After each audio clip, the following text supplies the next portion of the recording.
स्वागत है आपका हमारी एक और नई कहानी में। आज की कहानी है भोली लड़की।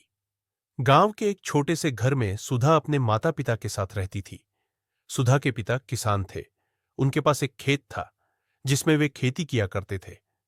सुधा गांव के बच्चों को पढ़ाती थी जिससे उसे कुछ पैसे मिल जाते थे। इधर गांव में कभी सूखा पड़ जाता था, कभी बाढ़ आ जाती थी जिससे फसलें नष्ट हो जाती थी। कभी कभी तो भूखे मरने की नौबत आ जाती थी। ऐसे में सुधा अपने परिवार को लेकर बहुत परेशान रहती थी। इधर उसके माता पिता उसकी शादी को लेकर बहुत परेशान रहते थे। सुधा की एक सहेली थी सपना। वह अच्छे संपन्न परिवार से थी। उसके पिता ने उसे पढ़ने के लिए शहर भेज दिया। एक बार सपना छुट्टियों में गांव आई। सुधा, तू इतनी परेशानी उठा रही है, तू मेरे साथ शहर चल, वहां तुझे मैं नौकरी दिलवा दूंगी। मजे से रहना, घर भी पैसे भेज देना। सुधा ने ध्यान से उसकी बात सुनी और उसे समझ आ रहा था। वैसे भी वह दिन रात परेशान रहती थी कि अपने परिवार की मदद कैसे करे। सुधा बोली, ठीक है, मैं पिताजी से बात करके देखती हूं। इस पर सपना ने कहा, अरे तू चिंता मत कर, मैं अपने पापा से कह दूंगी, वो चाचा से बात कर लेंगे। तू मेरे साथ रहेगी तो किसी को तेरी फिक्र भी नहीं होगी। उसी दिन शाम को सुधा ने बात की, लेकिन उसके पिता ने मना कर दिया। सुधा बोली, पिताजी कब तक यहां भूखे मरते रहेंगे? यहां कुछ नहीं रखा है मुझे, जाने दीजिए। अगर अच्छी सी नौकरी लग गई तो मैं आपको भी बुला लूंगी। पिताजी बोले, नहीं नहीं, अब हम तेरी कमाई पर जिंदा रहेंगे क्या? ये सुनकर सुधा ने कहा, इसमें मेरी कमाई की बात कहां से आ गई? कुछ दिन की बात है, थोड़े पैसे इकट्ठे हो जाए तो आप भी कुछ काम शुरू कर लेना। वहां तो छोटी सी रेहड़ी पर सामान बेचकर भी अच्छे पैसे कमाए जा सकते हैं। इस पर सपना ने कहा, अरे तू चिंता मत कर, मैं अपने पापा से कह दूंगी, वो चाचा से बात कर लेंगे। तू मेरे साथ रहेगी तो किसी को तेरी फिक्र भी नहीं होगी। उसी दिन शाम को सुधा ने बात की, लेकिन उसके पिता ने मना कर दिया। सुधा बोली, पिताजी कब तक यहां भूखे मरते रहेंगे? यहां कुछ नहीं रखा है, मुझे जाने दीजिए। अगर अच्छी सी नौकरी लग गई तो मैं आपको भी बुला लूंगी। पिताजी बोले, नहीं नहीं, अब हम तेरी कमाई पर जिंदा रहेंगे क्या? यह सुनकर सुधा ने कहा, इसमें मेरी कमाई की बात कहां से आ गई? कुछ दिन की बात है, थोड़े पैसे इकट्ठे हो जाए तो आप भी कुछ काम शुरू कर लेना। वहां तो छोटी सी रेहड़ी पर सामान बेचकर भी अच्छे पैसे कमाए जा सकते हैं। कुछ ही देर में सपना के पापा भी आ गए। वे पढ़े लिए समझदार आदमी थे। उन्होंने सुधा के माता पिता को समझाया तो वे सुधा को शहर भेजने के लिए राजी हो गए। एक सप्ताह बाद दोनों सहेलियां शहर आ गईं। सुधा ने कुछ पैसे जोड़ रखे थे जिससे कुछ दिन काम चल गया। इसी बीच सुधा को एक नौकरी मिल गई। वह ऑफिस जाने लगी। पढ़ी लिखी तो वो थी, लेकिन शहर के तौर तरीके उसे नहीं आते थे, इसलिए वह हमेशा चुपचाप अपने काम में लगी रहती थी। सुधा का ऑफिस, वह घर जिसमें सुधा सपना के साथ रहती थी, बहुत दूर था। बस से जाने आने में उसे 2 घंटे लग जाते थे। शाम को ऑफिस से निकलकर घर आते आते उसे रात हो जाती थी। रात को आवारा लड़के इधर उधर घूमते थे जिनसे बचते बचाते वह घर पहुंचती थी। एक दिन सुधा ऑफिस के बाद बस स्टैंड की ओर जा रही थी। तभी पीछे से एक बाइक पर महेश उसके पास आकर रुका। महेश उसके ही ऑफिस में काम करता था और कभी कभी काम में सुधा की मदद भी कर दिया करता था। वह बोला, सुधा घर जा रही हो, लेकिन आज तो बसों की हड़ताल है। दोपहर को यहां बस से किसी का एक्सीडेंट हो गया था। पब्लिक ने बस फूंक दी, तब से सारे बस वाले हड़ताल पर चले गए। ये सुनकर सुधा डर गई। अब वह घर कैसे जाएगी? वह इधर उधर ऑटो ढूंढने लगी, लेकिन जो भी ऑटो आ रहा था वह पहले से भरा हुआ था। तब महेश ने कहा, सुधा बैठो, मैं तुम्हें घर छोड़ देता हूं। बस न होने के कारण ऑटो पहले से ही भरे हुए आ रहे हैं। सुधा डरते डरते महेश की बाइक पर बैठ गई। कुछ ही देर में दोनों घर पहुंच गए। सुधा ने महेश से कहा, आपका बहुत बहुत धन्यवाद। आज आप नहीं होते तो पता नहीं क्या होता। महेश बोला, मैं यहां पास ही में रहता हूं और रोज इसी रास्ते से जाता हूं। अगर तुम्हें बुरा ना लगे तो मेरे साथ चला करो। जाना तो हमें एक ही जगह है, फिर बसों में धक्के खाने का क्या फायदा? सुधा झेपते हुए बोली, नहीं, आप क्यों परेशान हो रहे हैं? मैं चली जाऊंगी। महेश ने मुस्कुराते हुए कहा, अच्छा बाबा, तुम्हारा आत्मसम्मान आड़े आ रहा है तो कभी कभी बाइक में पेट्रोल भरवा देना या कभी कभी चाय पिला देना। फिर उसने सीरियस होते हुए कहा, देखो, सुबह की तो कोई बात नहीं, लेकिन रात को यहां गुंडागर्दी शुरू हो जाती है। अनजान शहर हो, तुम अकेली हो, अपनी सेफ्टी के बारे में सोचो। सुधा हां कर देती है और मुड़कर अपने फ्लैट की ओर चल देती है। रात को सुधा सपना को सारी बातें बताती है तो सपना कहती है, सुधा अपनी गांव की सोच से बाहर निकलकर दुनिया देख, अच्छा खासा दोस्त मिल रहा है। शहरों में यह सब आम बात है, यहां कोई टोकने थोड़े आ रहा है।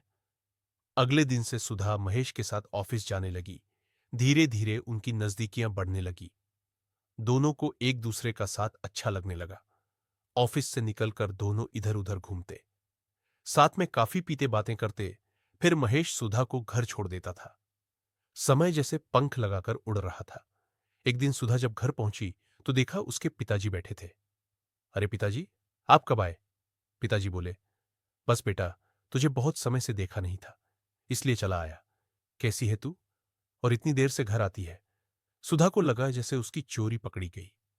वह बोली, बाबा, शहर में ऐसा ही होता है। नौकरी में बहुत काम करना पड़ता है, आते आते रात हो जाती है। पिताजी ने चिंता जताते हुए कहा, बेटा देख ले, नहीं तो घर चल, वहां भी तो खर्चा चल ही रहा था। पिताजी ने चिंता जताते हुए कहा, बेटा देख ले, नहीं तो घर चल, वहां भी तो खर्चा चल ही रहा था। तुझे परेशान देखकर बहुत तकलीफ होती है, तेरी मां भी बहुत परेशान रहती है।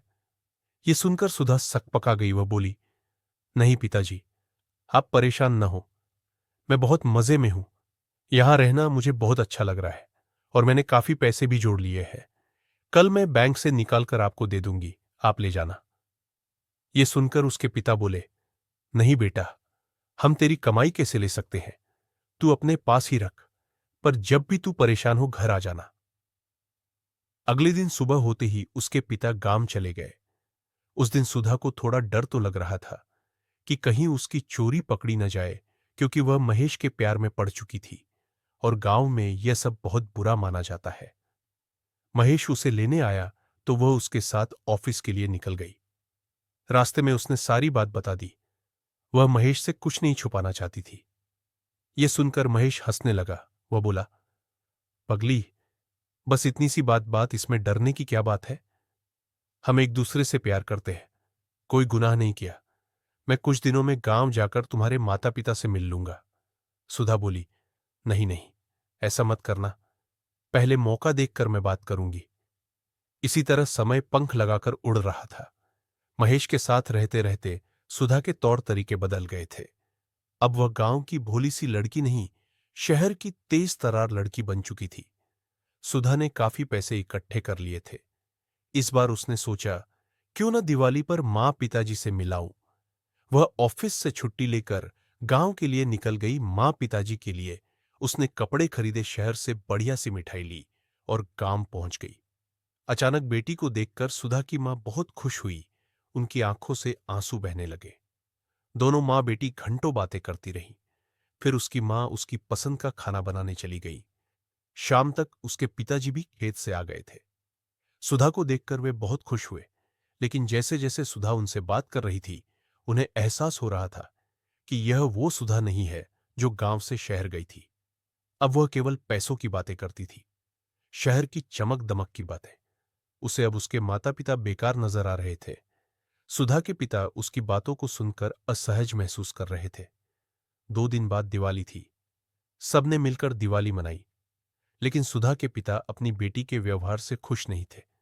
उन्हें लग रहा था कि अब वह उनकी बेटी नहीं रही। दिवाली के अगले दिन सुधा अपनी मां के साथ बैठी थी। मां, कल मैं चली जाऊंगी, मेरी छुट्टी खत्म हो रही है, आपसे एक बात करनी थी। मां, मैं एक लड़के से प्यार करती हूं, हम दोनों शादी करना चाहते हैं, आप पिताजी से बात कर लीजिए। बेटी, यह तू क्या कह रही है? तेरे पिता सुनेंगे तो बहुत गुस्सा करेंगे। यह सुनकर सुधा बोली, मां, यह सत्य है, आप दोनों को मानना ही पड़ेगी। अब मैं किसी गांव के लड़के से शादी करके यहां तो रह नहीं सकती। आप मान जाओ तो अच्छा है, वरना शादी तो हम वैसे भी कर लेंगे। अपनी बेटी अब पराई सी लगने लगी थी। शाम को सुधा की मां ने उसके पिता को सारी बात बता दी। यह सुनकर उसके पिता बहुत गुस्सा हुए। इसी दिन के लिए मैंने तुझे शहर भेजा था कि तू हमारी नाक कटवा दे। ये रिश्ता नहीं हो सकता और न तुझे अब शहर जाने की जरूरत है। मैं कोई ढंग का लड़का देखकर तेरी शादी करा दूंगा। सुधा बोली, देखिए पिताजी, मैं शादी करूंगी तो महेश से ही करूंगी। मैं आपको शादी का निमंत्रण भेज दूंगी। मन करे तो आशीर्वाद देने आ जाना। सुधा की बात सुनकर उसके माता पिता आश्चर्यचकित रह गए। उन्हें कुछ समझ नहीं आ रहा था। सुधा की मां ने कहा, सुनो जी, अभी आप गुस्से में हो, वो भी उल्टे जवाब दे रही है। सुबह बात कर लेंगे। रात भर दोनों करवटें बदलते रहे। उनकी आंखों से नींद उड़ चुकी थी। सुबह जब दोनों उठे तो देखा सुधा एक चिट्ठी छोड़कर चली गई है। उसमें लिखा था, पिताजी, मैं इस गांव और यहां के दकियानुसी विचारों को छोड़कर जा रही हूं। शादी का कार्ड भिजवा दूंगी। आपका मन हो तो आ जाना आशीर्वाद देने। सुधा को अब किसी की परवाह नहीं थी। वह शहर पहुंच गई। अगले दिन सुबह वह ऑफिस जाने के लिए तैयार हुई। उसे आज महेश को सारी बातें बतानी थीं। वह महेश का इंतजार कर रही थी, लेकिन वह नहीं आया, न ही सुधा का फोन उठा रहा था। सुधा ऑफिस पहुंची तो भी महेश ने उससे बात नहीं की। वो बहुत परेशान थी। लंच में उसने महेश को रोक लिया। क्या बात है, तुम मुझसे बात क्यों नहीं कर रहे हो? महेश बोला, सुधा, अब मेरे तुम्हारे रास्ते अलग अलग हैं। मैंने शादी का फैसला कर लिया है। मेरा रिश्ता पक्का हो गया है। यह सुनकर सुधा के पैरों तले जमीन खिसक गई। ये तुम क्या कह रहे हो? हम दोनों शादी करने वाले थे? महेश ने कहा, मैंने अपने पापा से बात की थी, लेकिन वो नहीं माने, और मेरा जिस जगह रिश्ता पक्का किया है वे करोड़पति है। उनकी इकलौती लड़की है। मैं तो इस ऑफिस से भी रिजाइन दे रहा हूं। शादी के बाद मुझे ही उनका सारा बिजनेस संभालना है, और तुमसे शादी करके मुझे क्या मिलता? हम दोनों जिंदगी भर इसी ऑफिस में घिसते रहते, एक एक चीज के लिए तरसते रहते। हो सके तो मुझे भूल जाओ। सुधा वहां से उठकर सीधे अपने बॉस के केबिन में गई और बोली, सर, मेरी तबीयत ठीक नहीं है, मुझे हाफ डे चाहिए। उसके बॉस ने उसे छुट्टी दे दी। वह अपना बैग उठाकर ऑटो लेकर अपने फ्लैट पर आ गई। आते ही बिस्तर पर लेट गई। उसकी आंखों से आंसू बह रहे थे। मेरे साथ ठीक ही हुआ। मैंने अपने माता पिता को धोखा दिया, बदले में मुझे तो धोखा मिलना ही था। अब किस मुंह से गांव जाऊं? मन कर रहा है आत्महत्या कर लूं। शाम को उसने सपना को सारी बात बता दी। सपना समझ गई कि परिस्थिति बहुत नाजुक है। सुधा कुछ गलत कदम न उठा ले, इसलिए उसने कहा, माता पिता आखिर माता पिता ही होते हैं। वे तुझे माफ कर देंगे। कल सुबह हम दोनों गांव चलेंगे। सुधा मना करती रही, लेकिन सपना उसे लेकर गांव पहुंच गई। घर पहुंचते पहुंचते शाम हो गई थी। सुधा सपना के साथ अपने घर पहुंची। आंगन में उसके माता पिता एक चारपाई पर बैठे थे। सुधा जाते ही अपने पिता के पैरों में गिर गई। पिताजी, मुझे माफ कर दीजिए। मुझसे बहुत बड़ी गलती हो गई। मैंने आपके सपनों को तोड़ा, आपको धोखा दिया। उससे बड़ा धोखा मुझे भी मिला। अब मैं कभी शहर नहीं जाऊंगी। जहां आप मेरी शादी करेंगे मैं कर लूंगी। सुधा के पिता ने उसे उठाया और गले से लगा लिया। बेटा, सब भूल जा। जो बीत गया उस पर पछतावा करने की जरूरत नहीं। मेरी बेटी मुझे वापस मिल गई, इससे बड़ी कोई बात नहीं है। इस तरह गांव की भोली लड़की अपने घर वापस आ गई। आपको ये कहानी कैसी लगी हमें जरूर बताएं। अपने विचार हमें कमेंट करके भेजें। कहानी को अपने परिवार और दोस्तों के साथ जरूर शेयर करें और हमारे चैनल को सब्सक्राइब करना ना भूलें। मिलते हैं आपसे एक और नई कहानी के साथ। धन्यवाद।